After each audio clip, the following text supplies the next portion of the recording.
tu déclares, plus ces ténèbres ont peur. C'est ça. Mais quand vous n'utilisez pas votre bouche, vous utilisez juste pour vous énerver, vous mettre en colère, vous dites, ouais, tu vas voir. Mais du coup, on n'a pas la puissance.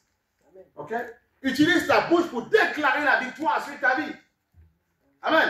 Dis que ta vie ne sera pas un échec. Je suis là. Comment? Oui. On a répété ce que tu as dit. Ma vie ne sera pas. Amen. Super. Je suis un dominateur. Je triomphe. J'écrase l'ennemi. C'est ça que tu dois dire. Amen. Et ça va habiller ta tête de succès, de triomphe. C'est pour ça qu'il y en a qui réussissent parce qu'ils déclarent. Ils voient une situation compliquée. Ils disent non, cette situation, je vais la mater au nom de Jésus. Je vais la détruire. Je vais positiver dans mon âme. Mon mindset va être renouvelé. Mon système de pensée va être transformé. Je ne suis pas un échec. Je ne suis pas un déchet. Je suis un conquistador. Je suis un triomphant. C'est ça que tu dois dire.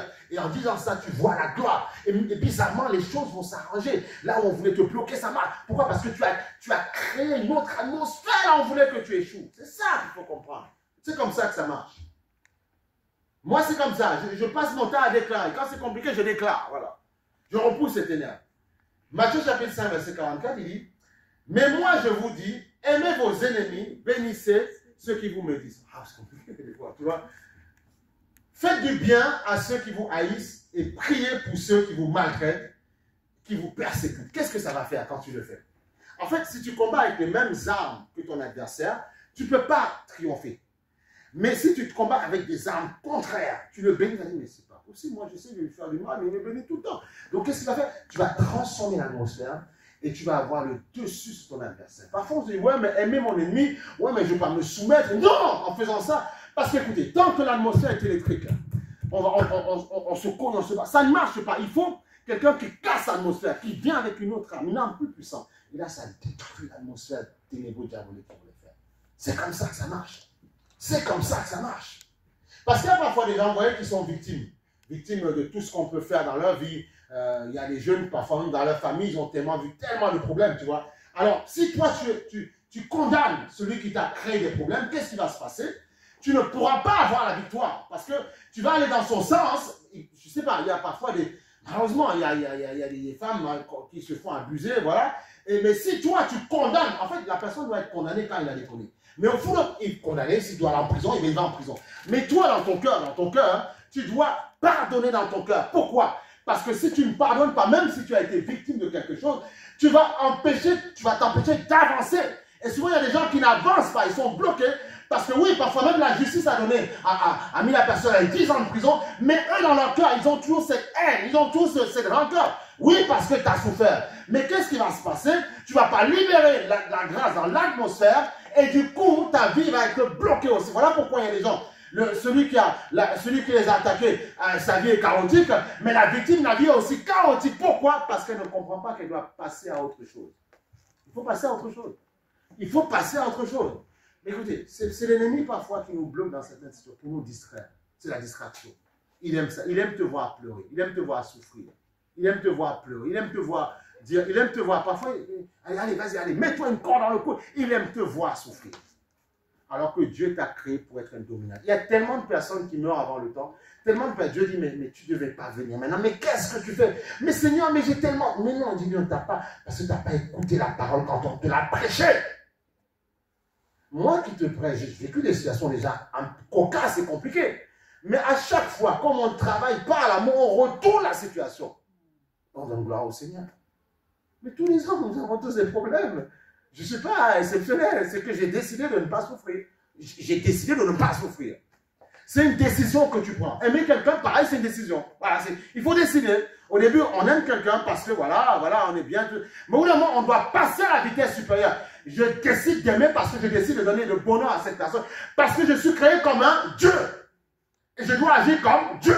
Jésus n'a pas regardé nos façons d'être, nos habitudes. Il a dit, ces êtres humains-là qui sont bizarres, je vais les aimer quand même. Voilà. Et Dieu l'a revêtu de gloire. C'est ce que tu dois faire. J'ai décidé d'aimer, point. Ça s'arrête là. J'ai décidé qu'aucune attitude ne viendra déstabiliser mon cœur. Ça peut secouer, mais je dis non, Seigneur, non, cette personne n'est pas Dieu. En 2 secondes, je soumets encore l'attitude de la personne sous la puissance de Dieu. Je dis jamais de la vie.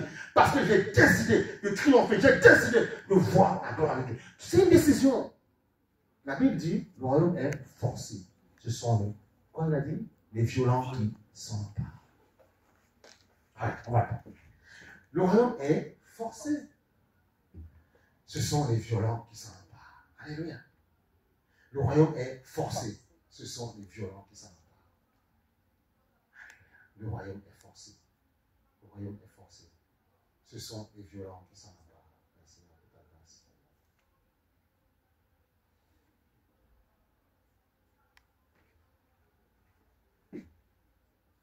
On va aller sur Matthieu chapitre 11, verset 12. Le royaume est forcé. Matthieu chapitre 11, verset 12. Alors, je veux que tu sors de ce matin en disant, j'étais cassé, brisé, on a boosté mon âme. On m'a secoué un petit peu. On m'a fait comprendre que je n'ai pas le droit de baisser les bras. Tu n'as pas le droit, ne baisse pas les bras. Tu as été créé pour de belles choses. Ne baisse pas les bras. Mais non. Jésus a payé le prix pour toi. Matthieu chapitre 11, verset 12, il dit ceci. Depuis le temps de Jean-Baptiste, jusqu'à maintenant, jusqu'à présent, le royaume des cieux est forcé. Forcé, ce sont les violents qui s'en emparent. Parce que dans le royaume des cieux, c'est là où il y a l'amour, il y a la paix, il y a la joie, il y a toutes ces choses-là. Mais il faut forcer le royaume, il faut forcer. Il y a des gens parfois quand ils volent, quand ils vont casser une maison, tu vois. C'est parce qu'ils savent qu'il y a un trésor. Il y a des diamants, il y a des bijoux. Bon, c'est pas bien, il ne faut pas le faire. Mais ceux qui forcent parfois des bijouteries, ils savent que là-dedans, il y a un trésor. Et en le revendant, ça va nous rapporter quelque chose. Ils le savent. Donc toi, c'est pareil, force le royaume. Tu sais où ça se trouve. La paix se trouve dans le royaume. La joie se trouve dans le royaume. L'amour se trouve dans... Ça ne se trouve pas dans un homme, c'est faux. À moins qu'il a vraiment, s'il a la présence de Dieu, le Saint-Esprit vit en lui, il y a quelque chose à sortir en lui. Oui, effectivement. Mais attention, il faut...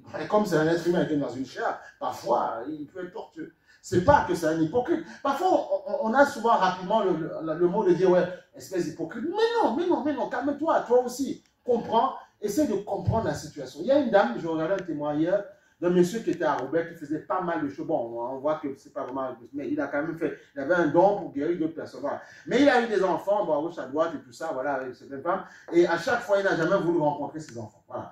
Et ses enfants, il souffrait, il venait d'Afrique, du Sénégal, tout ça. Il avait une grande renommée vers Robert, quelque chose comme ça. Et en fait, je disais ça hier, j'écoutais pendant 40 minutes de témoignage. Et en fait, ces enfants, il y a une des deux enfants qui dit, je n'ai jamais compris pourquoi mon père n'a pas cherché à me rencontrer, ma mère nous a élevés tout seul et tout ça. Et la dame, il y a une autre dame qui disait, en fait, dans ma souffrance, maintenant, après avoir grandi, je le comprends sans le comprendre, tu vois. C'est-à-dire que je comprends que c'était compliqué pour lui, il venait dans un pays qu'il ne connaissait pas, voilà, et nous, on était des métis, tout ça, donc on était mal vus. Donc il y a des choses qui étaient tellement compliquées. Tu vois, elle a dépassé le stade où elle reprochait à son père de n'avoir rien fait pour eux, mais elle est arrivée au stade où elle disait, je le comprends. Et c'est là que vient la délivrance. Ah oui. Parce que oui, on t'a fait souffrir. Mais tant que tu restes dessus, tu ne vas pas triompher. Il faut que tu comprennes que c'est du passé, libère la grâce. Libère. En te laissant, ça ne va pas marcher. Libère la grâce. Libère, c'est tout. Écoute, à chaque fois que tu vas marcher avec la haine, avec la rancœur, ça ne va pas aller. Tu ne pourras pas prendre tous les talents qui sont en toi pour triompher. Non, ce n'est pas possible. C'est pas possible. Libère ton cœur. Libère. Je sais de quoi je parle. Libère ton cœur. Et tu verras ce que tu feras. Je me rappelle toujours une fois, quand j'étais né de nouveau, Dieu m'avait très clairement dit, même en prophétie, dans l'église, et ça avait été dur, violent, mais j'ai dû comprendre, il fallait l'accepter, parce que tu vis dans les choses moins compliquées, où les gens te cherchent les noirs et tout ça. Ça m'avait dit, Albert, chasse la rancune. Mais comment il vient violemment, il ne me montre même pas un peu d'amour, il me parle dur comme ça, mais ça veut dire quoi? Et tu réfléchis, tu dis, non, mais en fait, ouais, je dois faire cet effort-là. Et en agissant comme ça, je vois ce que c'est, je vois que ça paye. Depuis plus de 20 ans, tu vois, libère, ne garde pas la rancune dans ton cœur.